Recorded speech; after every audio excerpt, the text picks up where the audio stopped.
Have you noticed that this show doesn't have any commercials? I'm not selling you diapers or vitamins or smoothies or gasoline. That's because I don't want any corporate sponsors telling me what I can investigate or what I can say. Instead, you are our sponsors. This is a production by our nonprofit, the Informed Consent Action Network. So if you want more investigations, if you want landmark legal wins, if you want hard-hitting news, if you want the truth, go to ICanDecide.org and donate now. All right, everyone, we ready? Yeah! Let's do this. Action.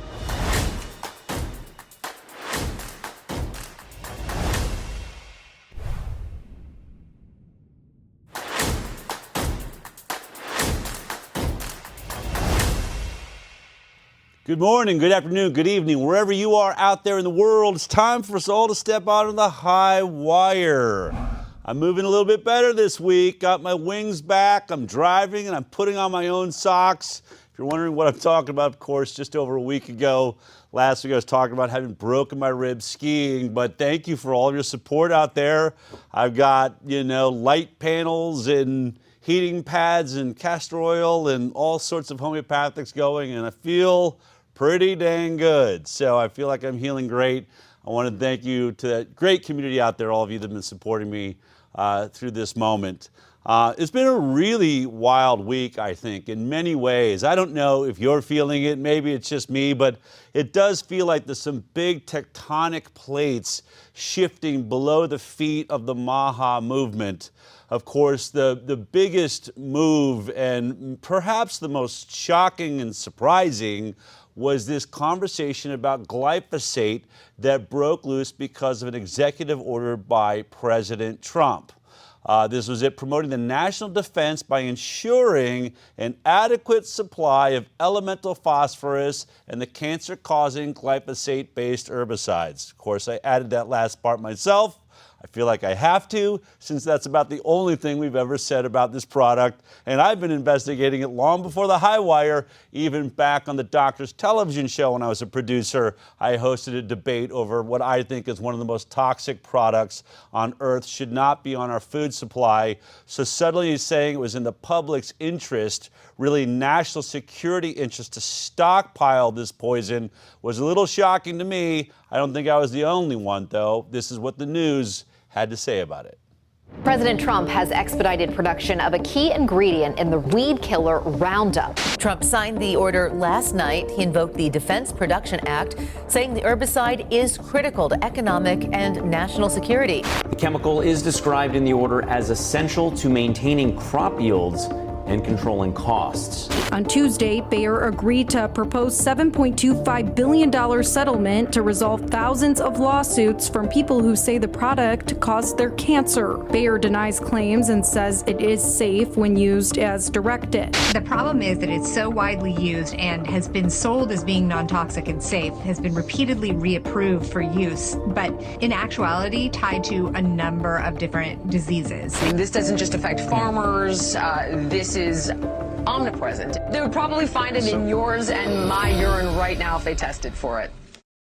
I was really surprising to see this statement made on a product that has been doing so poorly in courtrooms around America, tens of billions of dollars in losses in multiple cases, proving things like it causes non-Hodgkin's lymphoma for people that are handling it. God knows what it's doing inside of our stomachs.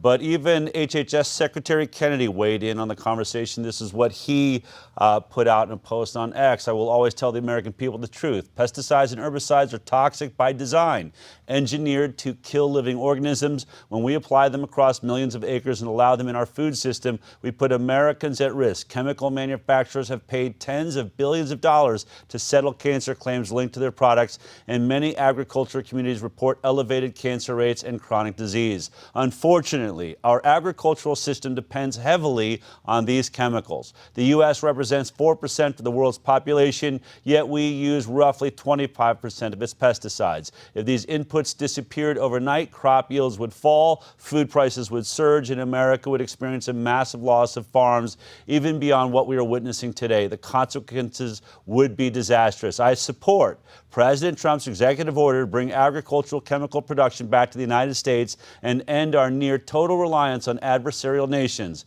His EO protects two pillars of national strength, our defense readiness and our food supply, when hostile actors control critical inputs. They directly threaten the security of the American people. The Trump administration will secure these supply chains to eliminate that vulnerability.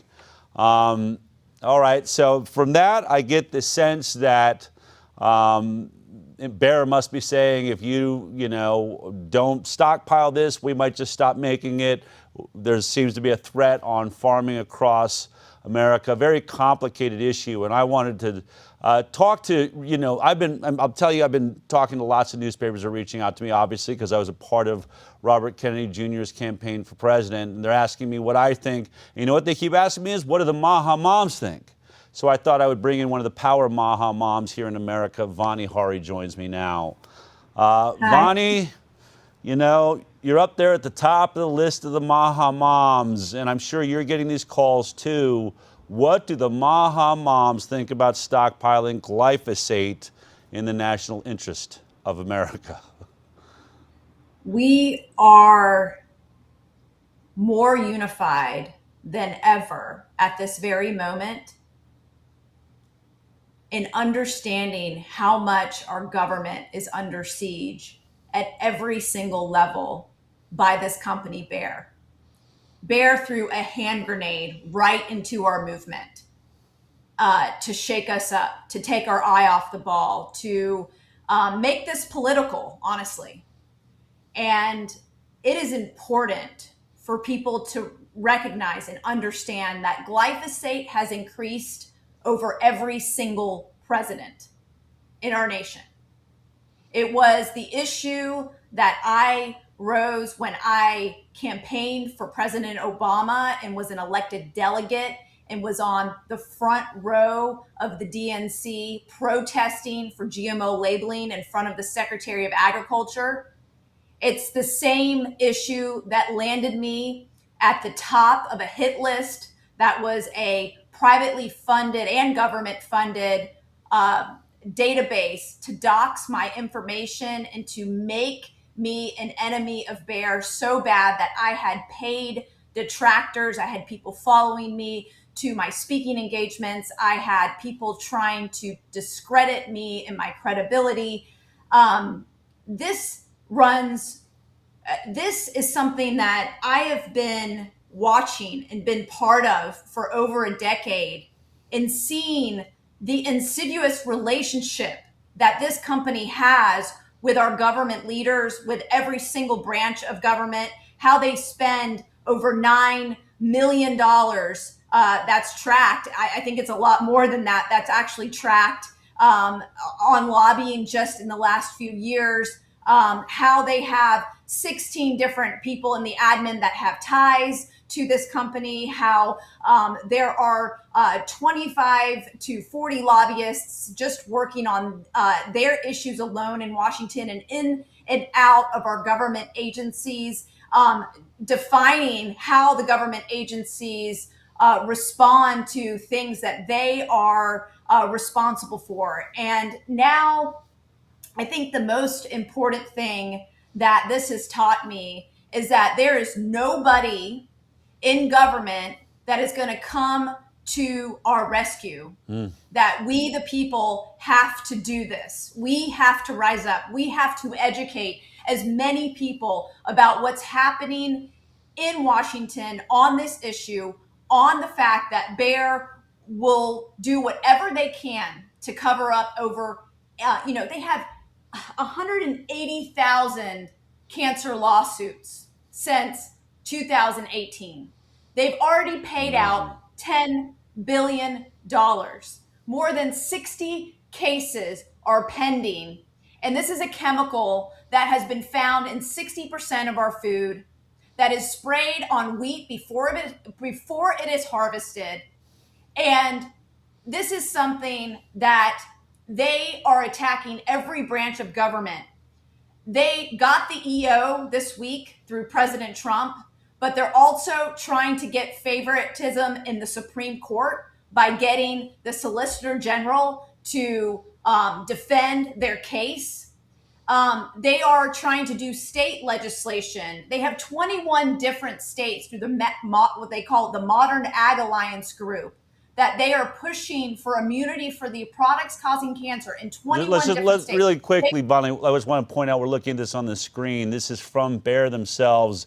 This is their measures at a glance and what they're focused on. Their number one goal is to seek a positive ruling for the U.S. Supreme Court. The U.S. Supreme Court is looking at giving them liability protection, just like vaccines, where you could never sue them for the cancers. That would end all of these court losses. Then number two, engage with policymakers for clarity outside the courtroom, continue to manage current cases, new lawn and garden formulations for the U.S. safety study webpage. I mean, down the list, maybe make a better product. What is that? Somewhere between 4 and 10.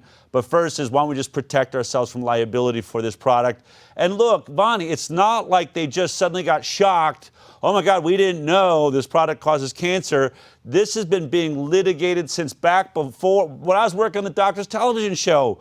I did this over 10 years ago. So for 10 years, Monsanto's had an opportunity to improve this product, work out the issues that are being discovered in courtrooms, where we see the internal memos where, you got Donna Farmer, the head of toxicology, came onto my show on the Doctors saying, oh, it's perfectly safe. And then we see the emails where she's saying the exact opposite inside of court documents, where they're saying they do know that this product, causes cancer. And so how are we in this place now? And why now? Why, while Robert Kennedy Jr. is HHS secretary, and you had Trump that really seemed to understand the power of the MAHA vote, this really is, I think, shocking that Bayer would make this move. It looks like some sort of, we're going to pull this product from the market unless you protect us right now. They are making a real push going to the Supreme Court. I would have thought they would have waited, but it just doesn't. I think, to your point, is it just they're so big and so arrogant, they just don't think it matters, that the people don't matter? I don't think they've seen the power yet of the people. And I think this is a true inflection point in our food movement. We really have to come together on this. This cannot be a left-right issue right now. I agree. The entire food movement needs to organize and tell our stories and tell the voice of what this company is doing to our farmland, to our farmers, to our future, to our children's future. And the fact that one Supreme Court case that, a Missouri man sued Monsanto saying Roundup caused his non-Hodgkin's lymphoma, and then the company basically failed to warn about the cancer risks.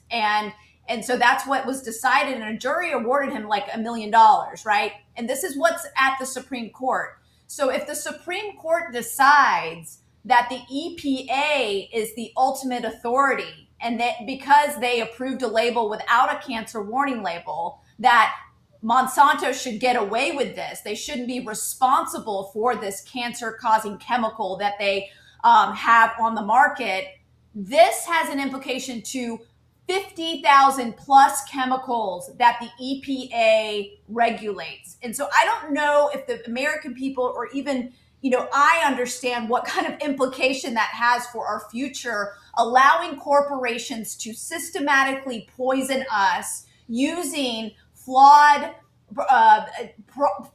procedures and underfunded agencies that don't have the capability to look at third-party data, that they get the data straight from the manufacturer to make these decisions and to make them the ultimate authority, and not to give states the right to hold these companies accountable. I mean, this is the moment that if we want to stop being poisoned as American people, we have to stand up to this. We have to say this is not okay. It's not okay to have an executive order that puts a chemical like this at national priority. There's got to be a different way. It's not okay for the Solicitor General to side with a chemical corporation. It's okay for the government to side with farmers. I understand farmers have a complicated issue. They need access. They need to be able to keep farming. But We need to provide them with true policies on where they can off-ramp off these chemicals because we know they cause cancer. We need the EPA to tell the truth and say that this product causes cancer. They had the opportunity to do this 10 years ago, but they chose not to. They chose instead to use ghost-written Monsanto science to make their determination, which has now been retracted, right? Yeah. And so there is an inflection point where people that have never been involved in Washington, like myself, are now in Washington going, what in the world is going on? The fact that having this amazing movement that has created people that now care about policy and specific issues and what congressmen are doing and senators and calling all of their state legislators to get these amazing bills done to, remove artificial food dyes and get junk food off SNAP bills and to get chemicals out of our food and ultra processed foods removed from schools. All of that has created an army of people that are now involved in the government that have never been before. And now our eyes are becoming wide open to the corruption that is occurring there. And we have to get louder than we've ever gotten before. And so I can't think of anything more important than this very moment where we now have the EO, we have the Supreme Court case, we have the Farm Bill on Monday that's being marked up and talked about where senators think it's okay to give these pesticide companies immunity. And then we have all the different state legislation that's happening. And so it's too much. It's an attack on every single branch of government. And I think what has been really interesting, and for the almost like the first time ever I'm seeing in Washington, people talk about this issue like never before. Thomas Massie did an impassioned plea on the Congress floor this week. I hope you have it because it is absolutely incredible what he's doing. We do. Let's take a listen right now, Vani. Take a listen. Here we go. Madam Speaker, I rise today to let the American people know that this government is under siege. All three branches of this government is under siege by lobbyists and lawyers from a German company named Bayer. They spent over $9 million lobbying the executive branch and the legislative branch so that they don't have to be liable for any damages that their herbicide causes, otherwise known as Roundup. And they're having some success. Now, they haven't had any success yet in this chamber to get that immunity. They've had some success in the state legislatures, which are also under siege, to get this immunity from liability. Look, the Constitution guarantees people a trial if they've been harmed. Why are we contemplating going against the Constitution? The Attorney General has opined favorably for this German company in front of the Supreme Court about getting rid of any liability that they should have for any damages. And the most recent thing that we've seen, the executive branch. By the way, the President's Chief of Staff and the President's Attorney General worked for one of the biggest lobbying firms that's received hundreds of thousands, millions of dollars from Bayer. And maybe that's why we've seen an executive order that says that the production of this chemical from this German company is a national defense priority. And we know why they're doing that. It's to keep them from having any liability. Everybody in this country deserves their day in court. This is wrong. We shouldn't succumb to the lobbyists, not in the executive branch, not in the judicial branch, and certainly not here in Congress, and not in the state legislatures. But there's a lot of money at play. And I implore my colleagues to resist it and do not give them immunity. It seems like Massie really is foreseeing something we've been warning about here on the HighWire. I do think this is all leading towards immunity protections. We've seen this game played out before to the letter. He's talking about the people very close to President Trump. Who's he referencing when he's saying, is Attorney General, was it part of a lobbying firm for Bayer? Have you looked into sort of these contacts very close inside the White House that have been friends of Bayer for, years, if not decades? Yeah, I mean, there was an amazing investigative report that came out this week. I'm trying to put the puzzle pieces together.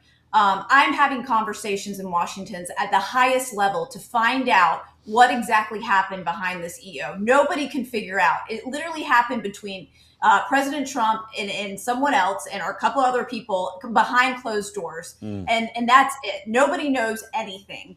And that's really, really troubling to me. Also, I've found out that basically, we have a situation where our government is colluding with Bayer. And we've seen this in the past, in past evidence with the dealings with the EPA. I think I've seen things happen with the MAHA Commission report and how the initial MAHA Commission report had several references to pesticides in it and why, those could be implicated to cause cancer. But in the recommendations for how to implement that MAHA Commission report, there was nothing said about pesticides, right? So I see the influence of these big agricultural companies like Bayer making their way into data that is coming out of our government. And if there is anything that I think is the most important thing of my role in all of this is to bring light to what has happened and expose it all so that we can make sure that our government leaders know we are eyes wide open going in this. We are going to pay attention to this issue, that glyphosate is going to be the issue of 2026 not because we made it the issue, it's because they made it the issue, right? I agree. I mean, this is something that trumps all other progress in the food movement. We don't really care about eating real food when it's being sprayed with glyphosate and Roundup. We do not care about all of the other progress that's made to date. And I'm not discounting what has happened, because I think what has happened within the last year in our government, it has been more than we've ever expected to happen. We have more transparency, more truth coming out because of Secretary Kennedy's voice. Yeah. But I can tell you this, that no matter who is in office, I will always tell the truth, and I will always fight for the people, and I will always fight for our children and fight for my children not to be poisoned. Well, I'm totally there with you. I'm glad I had you on because my ribs are still too sore to be as emphatic as you're being right now, Vani. I absolutely think you're right. It doesn't matter who's in office, and frankly, this feels like one step forward, two steps back. We've had so much progress, but who cares about whole food if that whole food is covered in toxic chemicals? And I cannot sue the manufacturer. I cannot and then what happens to safety? Why does the product evolve? Why change out the product if they can't be sued? Now you are stuck with these products. It's an amazing argument they're making. We lie to the EPA. We give them bogus data from bogus studies that we fund ourselves, and if we manage to do a 3-card Monte game with the EPA and have them say it's safe, once they say that, we're safe forever. You can't get any new information. You can't find out that we lied to you. We are now exempt. We're immune. It's crazy. It cannot happen. And Vani, on one hand, maybe this is a huge mistake by the Trump administration. It certainly does. It seems unenlightened when you think of the power of the MAHA vote. I'm not sure what that's going to do in this election coming up. But you know what I do love, and it's always been, I've never really been political. When you say this political, in some ways this may be the greatest thing that ever happened, because I think this crosses party lines. This may just be that topic that all of us can get back to talking to our loved ones with, where we got divided over the election, who's good, who's bad. Well, one thing we know right now, Monsanto bad, Monsanto Bayer bad, poisoning us. Can we all agree on this? It seems like it's time for a rally. It seems like it's time to step up and do something. Do you have any thoughts on that or plans on that with all this? It feels like we need to make our presence known. This court case that is going to the Supreme Court on April 27th will decide the future of whether it is okay for chemical corporations to poison us, to systematically poison us and get away with it.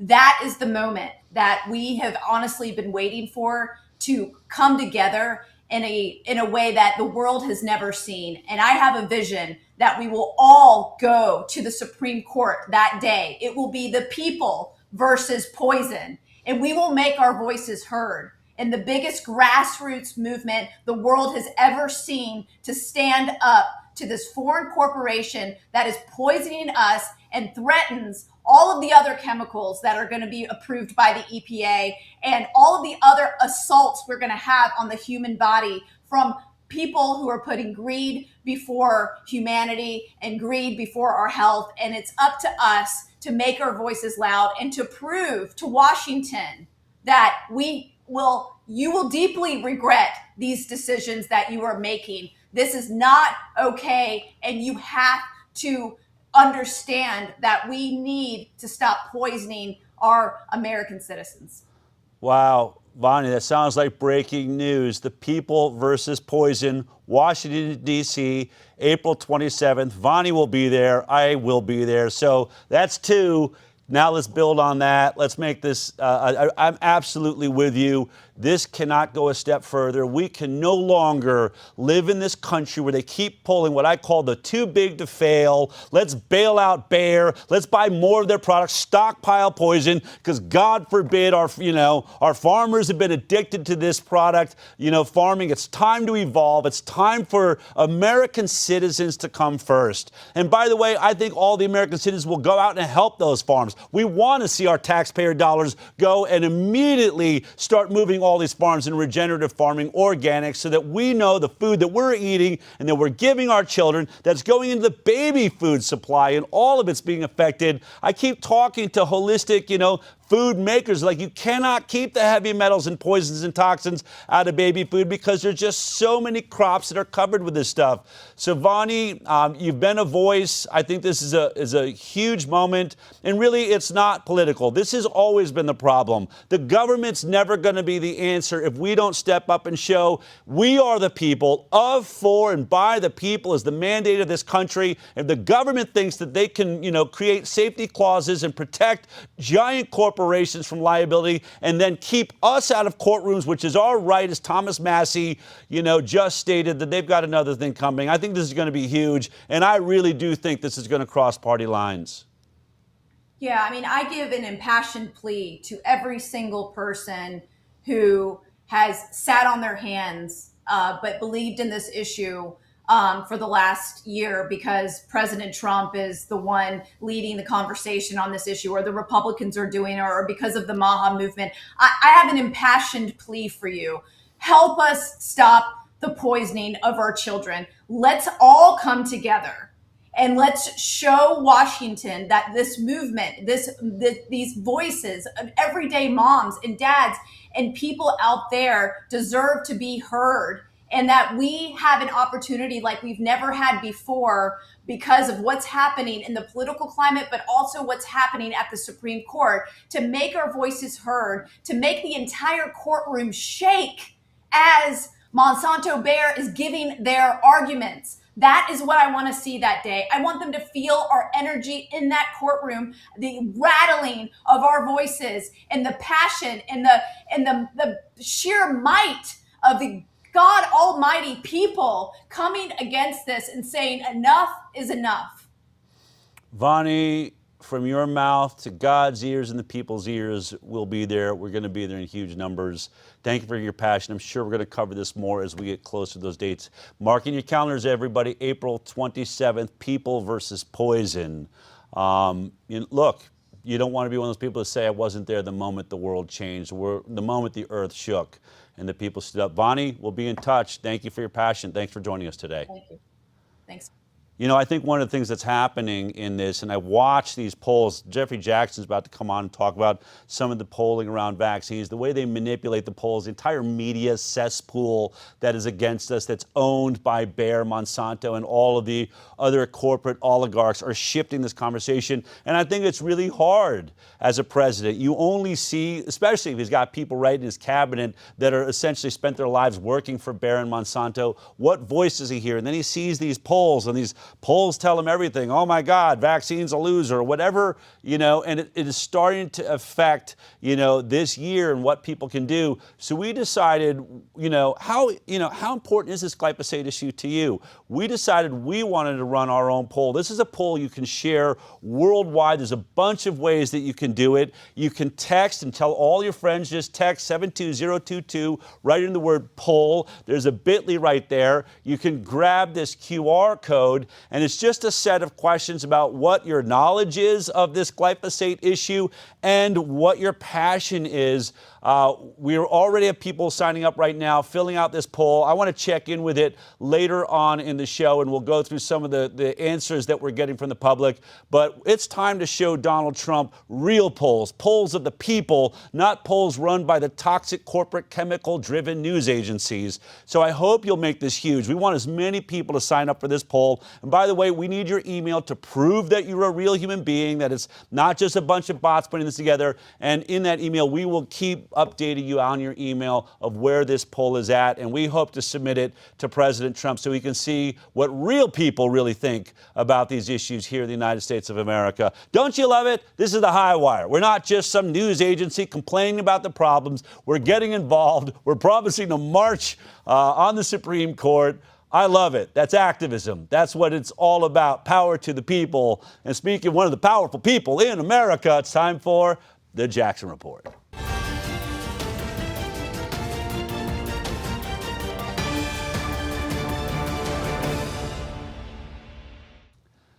I know you jumped right on this, Jeffrey, threw out a couple reports coming in early the week, over the weekend, discussing this. This isn't just your average news story, is it? It feels like something much bigger, much more important is afoot right now. This is a firestorm moment, Del, and it has arcs and tentacles throughout our entire genetic memory in America when we're searching for justice when it comes to the poisoning of our children and our families and our communities. And I want to paint a picture here because we've been down this road before, and I hope everyone pays attention. So I want to look at New York Times. This was just this December, just almost a couple months ago here. And New York Times wrote this article, and they said the war over a weed killer might be headed to the Supreme Court. Well, we know it is now in the Supreme Court, but it quotes the CEO of Barron here, and he says this: "The stakes could not be higher as the misapplication of federal law jeopardizes the availability of innovative tools for farmers and investments in the broader U.S. economy." So he's saying this Supreme Court case, these lawsuits are threatening the tools of farmers and the very economic viability of the United States.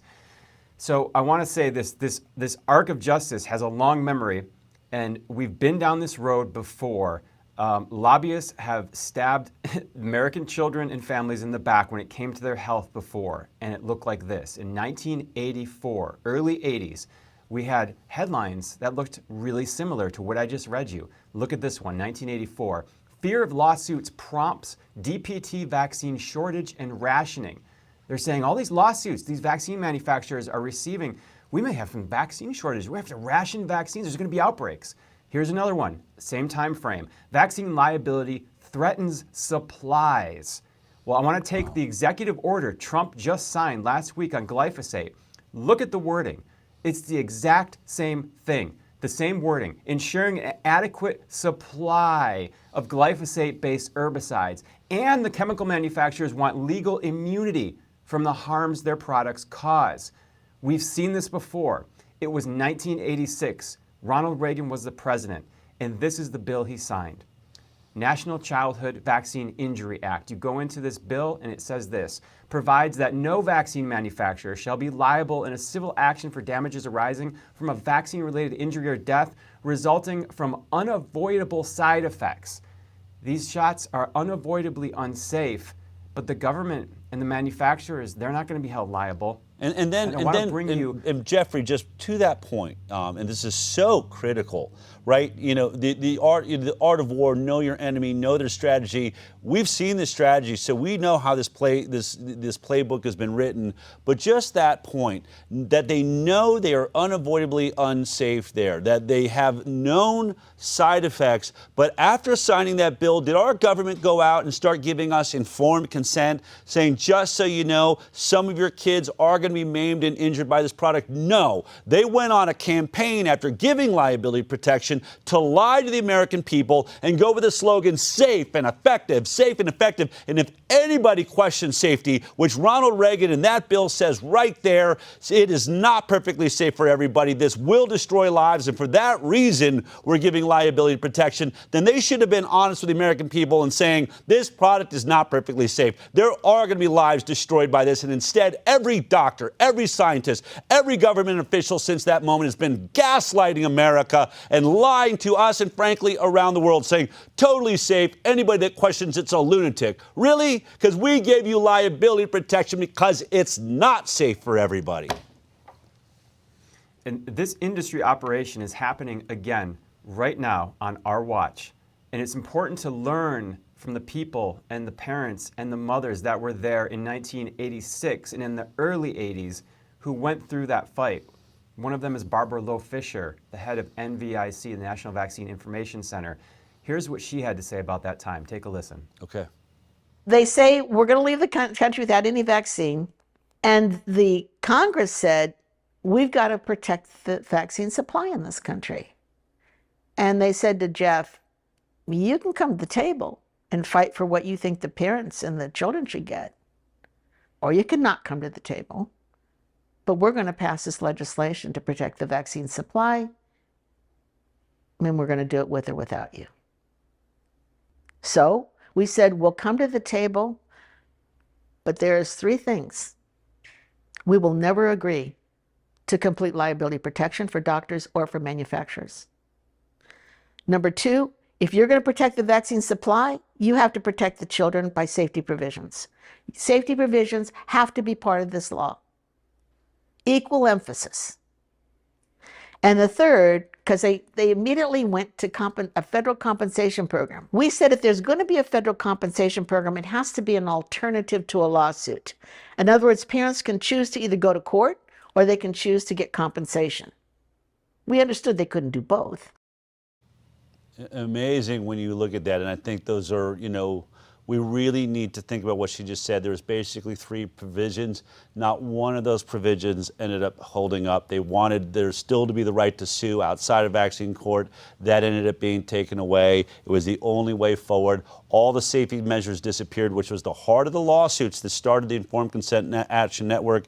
As you know, those were the first lawsuits against FDA, CDC, NIH. We proved they never did the safety measures. They never put forward the task force that was supposed to improve these products. Nothing happened. There was no improvement of the product, just a total gaslighting of America and the poisoning of America and a ramp up of the amount of vaccines that were then forced on our kids through mandate. It actually increased the toxic level into our children. And so I think as we look at this right now, let's not make the same mistake. I think Vani Hari is right. We're not going to send 5 parents in to negotiate some part of this that'll be okay for America. We're going to stand as one loud body as we should have back in 1986 outside the halls of justice. I think we have to stand up, shout, and make sure that our voices are heard, that we are not going to accept this here in this country.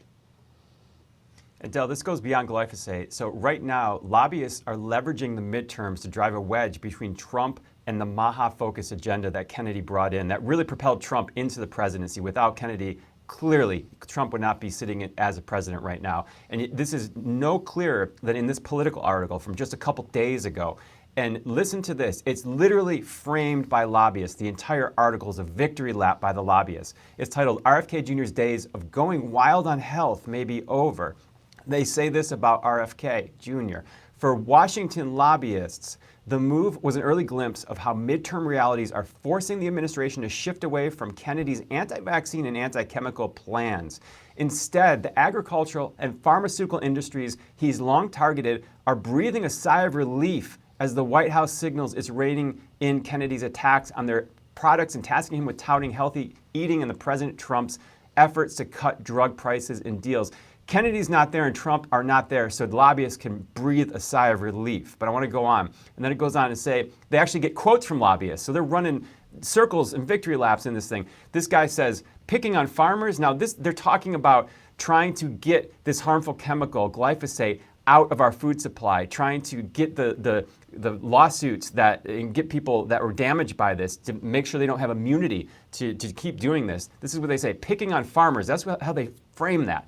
That's the base of your party, said Sam Goldig, managing partner at CGCN, a Republican lobbying shop that has worked for food maker Kraft Heinz. You don't want to mess with that before an election.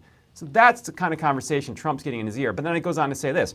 Drug makers and manufacturers of chemicals, including pesticides, are some of the biggest spenders in Washington, typically outpacing food makers. The Pharmaceutical Research and Manufacturers of America, which represents brand name drug makers, spent nearly $38 million on lobbying last year, its highest on record. The American Chemical Council, meanwhile, spent almost $19 million last year. These are not mom and pop farmers. This isn't your local person at your down the road selling you eggs. These are big ag. This is the biggest of chemical manufacturers, big pharma manufacturers. They're attempting to essentially bubble wrap Washington at this point and the president and insulate him from the American people and the MAHA focused.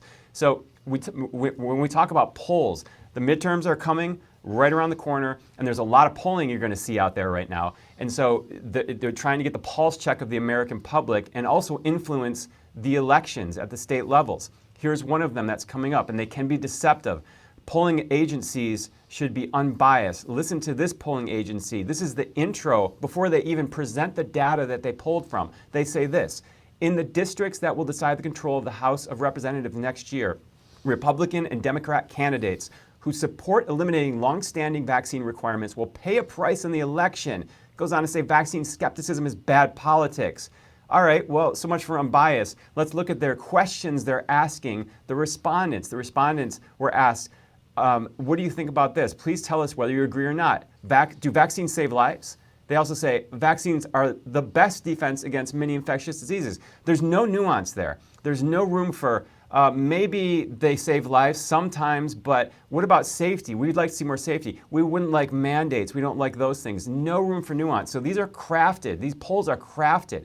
But at the same time, we really know which way is going. Despite the media trying to divide us, despite lobbyists trying to paint pictures or polling companies trying to paint pictures, America is actually more united than they try to tell us that we are. So here is a 2025 Gallup poll going right into this year. And it talks, they're asked what your view of business sectors in the U.S. are. And you can see a list of business sectors there. Look at the bottom. Pharmaceutical industry and the federal government, least favored businesses, in the negatives. And clearly federal government's in Washington, and they're being assaulted by pharmaceutical lobbyists. This is not America. This is not the American people, what they wanted. And now let's continue. This is a Brownstone Institute article by Jeffrey Tucker, what the polls say about the pharmaceutical industry and vaccines. And you can see that it starts right out. Public confidence, here's another way of putting it. In key U.S. institutions, you can see pharma right there, down from the year 2000, 60% of people loved big pharma. Now it's 28% in 2025 compared to other industries. But now let's go to some real polling. Here is a poll that everyone should pay attention to. This green, the green spot right there, represents giving families a choice. People said families should have a choice when they responded to this in their vaccination decisions. You average that across, that's across the entire political spectrum, independent, Republican, Democrat. Average that across, is almost 50% say that they want that. And then if you look at the red tells you basically that vaccines are unsafe. You average that across, it's about 8 or 9% across the spectrum. Just straight up vaccines are unsafe. But here's the real slam dunk, the home run, the closest to a sure thing in an uncertain political environment. This is the poll everyone should be looking at. It crosses all party lines. The opposition to giving vaccine manufacturers blanket immunity, just how we started this section. There's the red across the board. You average all that together, across the entire political spectrum, you're looking at high 70-something%. Everyone wants this. Everyone wants this immunity gone from vaccine manufacturers. So why would we put it on pesticide makers. Why would we allow them to have that if this is so unpopular? But it well, the only way is if we because- don't make our voices known, right? And look, Yeah. I am into issues in this country. I really have said I'm politically marooned. I still am politically marooned. But I see a president right now that is vulnerable to public opinion, that actually cares about public opinion. And I think he's getting some bad polling from, not public opinion, but lobby opinion. I think we all need to make our voices known. I think the best thing you can do if you believe you're a part of MAHA is to say you're absolutely not happy with this and not being represented, and this could affect your vote. That we want to see a different outcome here. We want to see a different strategy towards our farming practices. We would love to see massive investment into regenerative farming practices and teaching tools for farms. I think we all care about farmers. It's not necessarily their fault that they've been manipulated over years and really made to be addicted to this product and its weed killing properties. When there's all sorts of new technologies, there's lasers that kill weeds and bugs and all of it. Why aren't we modernizing like that? We're going to have AI take over the world, but we can't have some robots go out and clean up the weeds? Come on, President Trump, let's get on this. And the lobbyists, my message, the lobbyists will speak for you if you don't speak for yourself. Amen. And that's at the federal level and that's at the state level. So I present this not to demoralize, but to show people that it's time to get involved. It's really time to stand up and do this, whether it's phone calls, emails, however you want to activate. Because it's not just glyphosate, it's not just vaccines. Lobbyists are already rolling back what we reported as MAHA victories in the past. So in 2025, I want to show this article here. Trump moves to tighten rules on risky research on viruses. So he put an executive order together basically to end risky gain-of-function research. That was a celebration. And right after he did that, you had the National Institutes of Health. They already began terminating networks aimed at stopping these pandemics before they start. They tried to frame it as a bad thing. This is the Center for Research in Emerging Infectious Disease. This was a Tony Fauci-led initiative. This is an initiative that gave Peter Daszak, EcoHealth Alliance grants, Christian Anderson, he was part of the authors of The Proximal Origins, saying, no way this virus came out of a lab. But in private emails, as we've shown, we're saying, oh, it kind of looks like this might have. These are the people that were getting the grants from this. Trump, Kennedy, they shut that down. NIH shut that down. Here's the new article, the most recent article. Congress forces NIH to reverse policy, continue funding Fauci's unsafe infectious disease centers. And it says this in the article, university lobbyists have struck back. Managing to slip language into the congressional appropriations bill that forces NIH to spend $18.2 million to fund Creed centers once again. It doesn't just stop there. Gavi, the Vaccine Alliance, seed funding by Bill Gates. We celebrated this when it happened. The Vaccine Alliance has its $1 billion grant cut by Trump administration. Now here's the more recent headline. U.S. Congress backs Gavi, the Vaccine Alliance, despite Trump administration cuts. And it's now slipping a rider in a foreign assistance bill. And you can read the language for yourself right here. And how much does it carve out for Gavi? Well, a total of over $3.5 billion. You can see that number right there for Gavi and other initiatives. These are lobbyists at work. This is how it's done. They slip things into bills, and they basically do this outside of the view of American people unless journalists spotlight this and people try to activate in Washington at the state level and say, do not do this. These are victories that we voted for. Do not reverse these. Amen. Huge, huge importance there. And again, we're waiting for journalists that are funded by Bayer, Monsanto, Moderna, Sanofi Aventis. That's why your work is so important, Jeffrey, and the work that we're doing here. Because obviously we're not getting any money from any of those people. Really, unbelievable moment. Yeah, absolutely. And I want to finish off here with kind of the story that just keeps on telling itself, and that's the Epstein files. Yeah. In order to paint this picture, I want to start here with really Jeffrey Epstein's confidant, friend, who's sitting in a jail cell right now, Ghislaine Maxwell. Her father, Robert Maxwell, he basically is responsible for the for-profit controlled peer review research journal system that we've lived under for decades. The stuff that settles science. So this is the article that kind of lays this out, really, to give you a quick hit on this. It's titled, Is the Staggering Profitable Business of Scientific Publishing Bad for Science? It says, No one was more transformative and ingenious than Robert Maxwell, who turned scientific journals into a spectacular money-making machine that bankrolled his rise in British society. It says scientists occasionally question the fairness of this hugely profitable business to which they supplied their work for free. But it was university librarians who first realized the trap in the market Maxwell had created. The librarians used university funds to buy journals on behalf of scientists. Basically what was happening is universities were forced to buy these journals. These journals were extremely inflated in their price.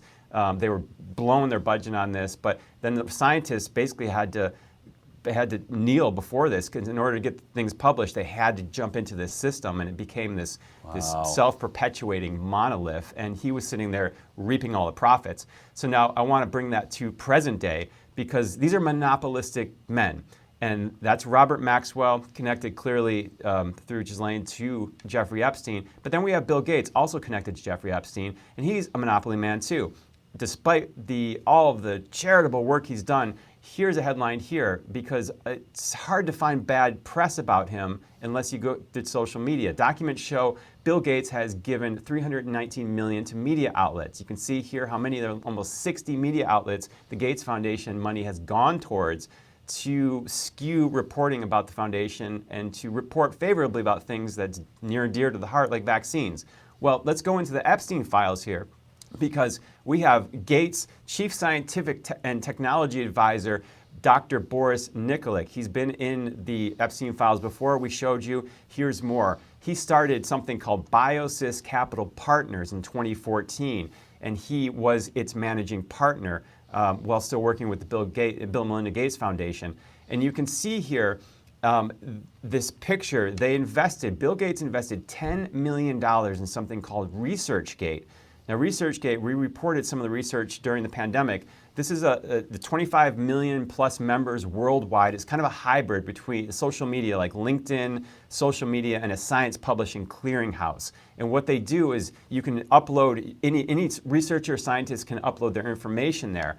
So Bill Gates tried basically to monopolize this with the help of Jeffrey Epstein. And we go to an X post by an account named Science Guardians, and they give a really clear view of what's going on here. They said, why would billionaires like Gates and Epstein crave this kind of power? They said owning a hub like ResearchGate lets them shape what research explodes into the spotlight and what quietly fades away. Control the feeds and recommendations equals quietly steering. You can see scientists chase and publish what's next, what projects get grants and funding, and what the public is told is solid science. So now it's not only monopolizing a key part of science, but also incentivizing to hype it. So Gates bills himself as someone who he really cares about charity first. It's not about making money.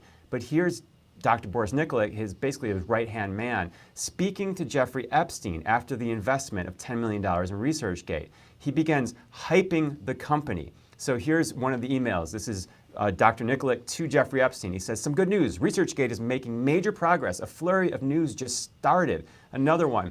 When we talked earlier in the day, I mentioned you about ResearchGate. I sent you several articles last week, but an additional one came out, and this is in Science. It is incredible. After Nature and all other magazines, I will know in 2 to 3 weeks when his next round plan and for how much. So here, Dr. Nikolic, who's connected to Gates, is feeding Epstein, sex trafficker, real-time insider information and advice, trading advice, essentially. Sounds kind of illegal, but then he goes on to say this in another email. As we watch this, read this, Jeffrey, just try to wrap my head around, why would Epstein care, right? I mean, why is Bill Gates and his little henchmen, dancing for Jeffrey Epstein? Hey, guess what? We got research up at Gate 1. Oh, we're affecting the news. Who is Epstein, right? I mean, I know this is simple. We're all sitting here, but every time we read this stuff, who is this guy? Why is Bill Gates and his little henchmen dancing for this guy? Who are they all really working for? I think is what we're starting to try and paint a picture here. Because I thought, if Bill Gates was in charge during coronavirus, but he'll dance for Epstein. Why? Why does Epstein care if these articles are being published? It just shows you something much darker, bigger, and more sinister going on in all of this stuff. Yeah, when you go through the emails, Epstein and the people that were controlling him and directing him had an extreme interest in monopolizing science, medicine, pandemic planning, physics, new physics. Yeah. He wanted to control things. He was looking into these things. So now a final one here from Dr. Nikolic to Epstein. He says this: ResearchGate is getting there with an exclamation mark. This week, The Nature, one of the competitors, published this article essentially demonstrating that ResearchGate is winning. So he's just hyping this and hyping this and hyping this. But again, as you look across the waterfront of all of the emails, there's some pretty ugly stuff in there. And one of them dealt with Bill Gates. We spoke about this a couple weeks ago, and some girls. And so here's the headline: Bill Gates denied it. Just a couple weeks ago, he said Bill Gates denies sex accusations in recent Epstein files release. It's about a couple Russian girls he met. No, that never happened. Well, that didn't work. That limited hangout didn't work, because here he is now. Bill Gates admits affairs with Russians, but denies illicit behavior. So I'll give you, this is the Bill Gates apology tour. I'll give you a little bit, but I'm not going to tell you everything I did. I guess I did something with some Russian girls. I had a couple affairs, that's fine. But I didn't do anything else, trust me. Well, that doesn't look like the truth. And here's an article, what Gates knew. And this kind of throws it out there in this opening paragraph. It says the Epstein files reveal a system, not a scandal. Across 8 investigations and thousands of EFTA numbered documents, the pattern is not one of compromised billionaires making bad choices. It's an operational infrastructure, financial instruments, intelligence channels, diplomatic access, personal placement, and narrative control, structured in a way that concentrated influence. That's the key right there, concentrating influence, monopolies. And I want to end this segment with some breaking news right as we were going to air. The president of the World Economic Forum has just stepped down due to his ties to Epstein. Wow. This is Borg Brend. He is out. He has stepped down himself. He has resigned. He has put his letter of resignation in there. He was under investigation by the forum, by the World Economic Forum. And we were actually not holding our breath on that, because the World Economic Forum investigating its own people. Right. But it looks like he was given the option to step down, and he has done that. So again, dominoes are continuing to fall. This isn't, these are some serious people that are stepping down. Many of them in Europe. We're seeing just day by day, it seems like there's more and more. Wow, Jeffrey, amazing reporting. These are amazing moments we're in. And in many ways, you know, I feel like, you know, we talked about at the end of COVID that we had won. We're not walking around with tracing, you know, our vaccine passports not on our phone. We can get back on planes. The masks came off. And I said, you know, they've retreated. You know, the dark forces have retreated over the hill. But I said, mark my words, they're over there planning and scheming their return. In some ways, this bare moment and what's going on right now, it feels like they think it's time to come back over that hill and begin their attack again. Probably a little earlier than many of us realized. But it's okay, Jeffrey. We're waiting for them. We know their plan. We're going to keep laying it out. Really great reporting. Appreciate it. All right. Thank you very much. All right. I'll see you next week. Let's take a look at this poll. We really want to get as many people. You should be helping us get. Let's just get huge numbers on this, that we can show what people really are thinking about this glyphosate scandal, if you will. You can text the word poll, P-O-L-L, to 72022.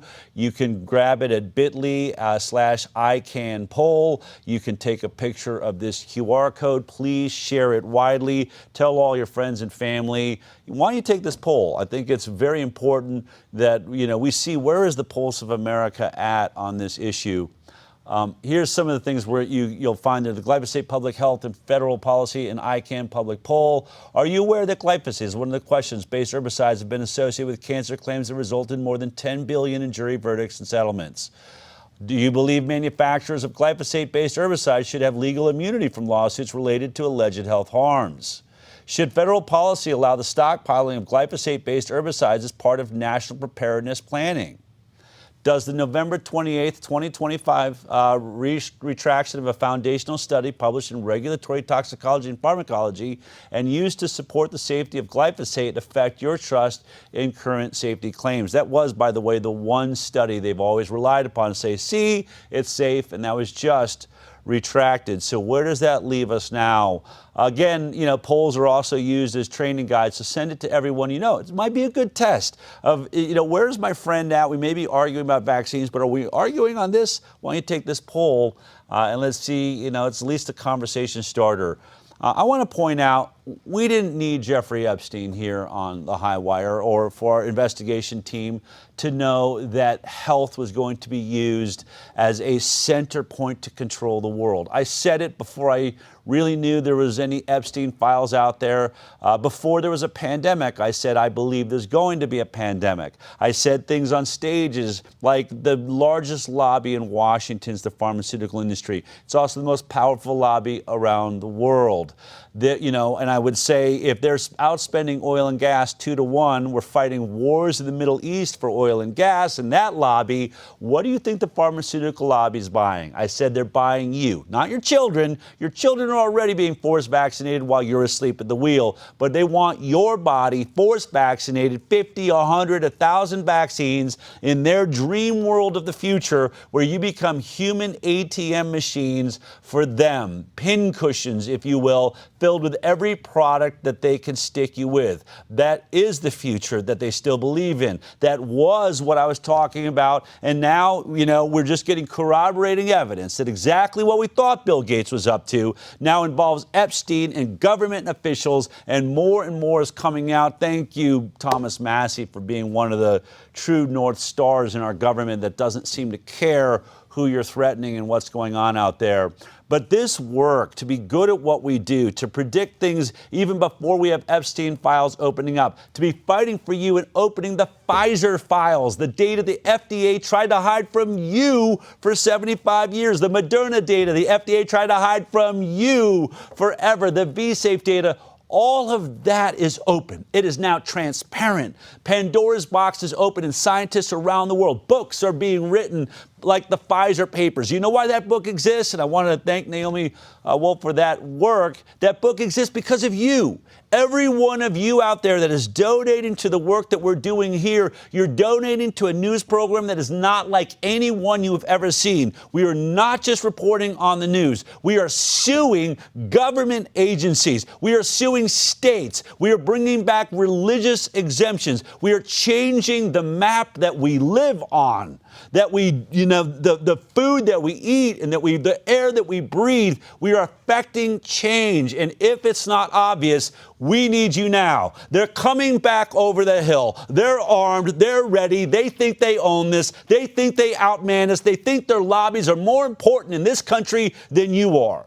I hope you'll recognize this right now and say, you know what? It might be time to double down on the funding of ICANN, the HighWire, because they're the only ones that really seem to deliver results on a constant basis. We're fighting for you. We're investigating for you, so become a recurring donor. At the top of any of the pages of the websites that we're on, $26 a month would be awesome. You can't imagine, what is that, one lunch? Maybe in this economy, skip a lunch, a little intermittent fasting and say, today I'm starving for the future of America. And really, I think we're the beacon of light and hope for the world. So they're all watching. It's an incredibly critical time. We need to be loud and proud. And no matter what you think of Donald Trump, love him or hate him, he needs to know that you care and you're watching and you're ready to make your voice be heard. This is one of those ways to do it. And fill out that poll. Get everyone you know to fill out that poll. If you're listening right now on a podcast, let me make it really easy for you to donate. You're going to pick up your cell phone. You're going to type in the number 72022 and then just write in the word donate. And I'm going to respond with a text directly back to you. All right. I'm really excited about this next interview. This is a doctor, a scientist that came on our show first during COVID. He's been on here twice.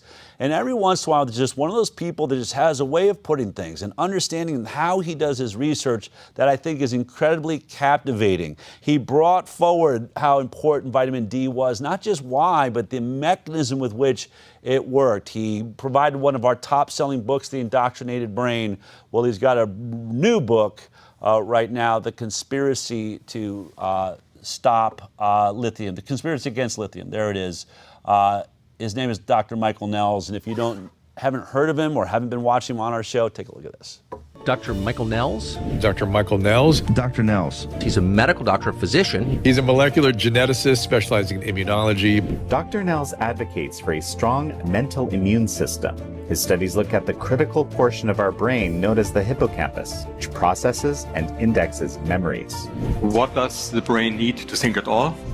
Was the topic of my work the last 10 to 15 years. Humans are so eager to learn narratives. Narratives are the food of our mental immune system. 2018, the World Economy Forum told us depression is the #1 cause of ill health and disability worldwide. And from this low, after 6 months into the COVID measures, we had a 3-fold increase. People who've taken the mRNA vac seem different psychologically. Yeah. We're not imagining that. That's what's really happening. It's not about health, really to undermine the human ability to think, and it's even worse than that. It attacks part of the brain that is responsible for decision making, for the ability to doubt what's going on. If you want to install a new operating system in a computer, for example, you have to erase the previous system. That's exactly what the spike protein helps to do. The greatest long-term threat, in my opinion, is the collapse of the individual mental and thus social immune system. But there's hope. I've shown recently that with low-dose essential lithium, you can block GSK3. And people with brain fog, it disappears. Lithium is really extending life. But the essentiality is not recognized by the world community. He's the author of The Conspiracy Against Lithium, and it's my pleasure to be joined right now by Dr. Michael Nehls. Hi, Del. Good to see you again. Yeah, thanks for having me again. Welcome back. You know, the last time you were here, we were discussing this book, The Indoctrinated Brain. You've got several others you've given me to take a look at. But the last time you were in studio, we were talking about vitamin D and a lot of things were going on with, COVID. Mm-hmm. But you had touched on lithium. And we got so many people writing in that just wanted to know more about low-dose lithium. I started sending it to my parents. We started taking it at home. But in all honesty, I don't feel like I have the whole picture. Mm-hmm. And then in looking at this book, I mean, you talk about this like it may be one of the most important elements in the world for our health. Well, I mean, it's like all the elements that are essential. So it's not something special by itself. What it makes it special is that it's one of the first trace elements in the existence of life. Maybe I tracked it down to the ancestor of all life, we called LUCA, last universal common ancestor. So what I could show is that lithium regulates key molecules that are important for life. In all animals, in all plants, in fungi, in mushrooms, in every life, and it does it by the same mechanism. And this mechanism is vital to life, and particularly vital for our brain. And so, for me, it was astonishing that this particular trace element has not been recognized for hundreds of years already as an essential element. But what does that term essential element mean? Essential means that if you lack it completely, you are dead. It's incompatible with life. Wow. Already in the 1970s, people tried to reduce lithium content in the diet of animals, and immediately the litter size shrunk, fertility went down, the death rate of the animals in the first few months increased dramatically, the size of the piglets or whatever they tested, the little red babies were smaller, they suffered from diseases. They were not able to completely shut down lithium in the diet because it's pretty much everywhere, but the reduction itself had a dramatic effect. So it was clear it's essential in animals, and there is no reason to assume it's not essential in humans. And if you're lucky to live here in Texas, where the lithium content is usually a little bit higher than, for example, in eastern United States or in Europe, then you have a lower likelihood of being admitted to a mental hospital because you don't develop mental disease more likely, as in areas where the lithium content is lower in the daily food, particularly in the So is it food? Am I getting it through vegetables? Is it coming out of the earth? Is it in my water? Where is it? It's pretty much everywhere, but of course you can't have anything in the food or not much in the food if the soil doesn't contain it. So geologically old regions have been washed out. It's pretty much like with iodine. For example, I come from the Black Forest area in Europe, in Germany. It's an old, geologically old area. So people have endemic iodine deficiency, for example. And you know, iodine deficiency leads to severe compromise in brain development, for example. You also get the goiter here, you know, it's because the thyroid gland tries to make thyroid hormone, which it can't because iodine is essential for it. Again, the word essential. And the same problem with iodine you have with lithium. Old geological regions have low levels of lithium, and more volcanic, earlier regions where the earth is younger, they have still higher content of lithium because lithium is washed out over the millions of years by rainwater, and so the lithium content in sweet water is in fresh water is about 100-fold lower than in salt water. Wow! So in salt water is where you find most of the lithium, and that brings me to the book. I explain where our brain has developed to today's current, abilities. It was about 200,000 years ago when the whole mankind went through a needle, a bottleneck. And in this bottleneck era, time, people only survived at the coast and South Africa. Actually, this area where the people survived became a World Cultural Heritage Site in 2024 for that reason. And the main food at the time was mussels they could find on the seashore. Okay. And it was found out that in the caves where the people lived, there were meters of these the shelves, left over 200,000 years ago. Yeah. They could find out that people were highly advanced already based on the stuff they could find from that time. They had symbolic thinking already 70, 80, 90,000 years ago. And their main food compared to the food they had in the land in Africa, because they had living in Africa was not possible at the time anymore because there was an ice age, about 70,000 year long ongoing ice age. Africa was completely dried out. People had to survive essentially at the beach. And this time they got something which they didn't get in inland, and that was enough lithium. And lithium, besides aquatic fatty acids, omega-3 fatty acids that come from mussels and fish, they had every nutrient they required for brain health. And that's the reason why we are used to a certain amount of lithium. And once we move to other areas in the world, like the Alps, like my Black Forest area, not only lithium levels dropped in the food, but also iodine levels dropped. So it's a close parallel, and similar to iodine, it took many, many decades before people realized that iodine deficiency is detrimental and you have to supply it as a supplement. And now I'm fighting for the understanding that the same goes on for lithium. And while iodine deficiency makes a general impact on the brain, lithium deficiency particularly causes an impact on the hippocampus, meaning what I call the mental immune system. Pretty much what makes us human. The ability to change position, to see the world from the eyes from other people, put yourself in the shoes of other people. Wow, we could use that. It sounds like we're definitely deficient of that. Yeah, in America absolutely. Right now. I can prove actually that the ability to think peace, to be curious, to see the point of other people, to actually be willing to see the point of other people because you have this psychological resilience. All these are functions of the mental immune system residing in the hippocampus. And it's interesting that I was able to show in the book that the hippocampus particularly tries to accumulate lithium because lithium is important for the proliferation of cells.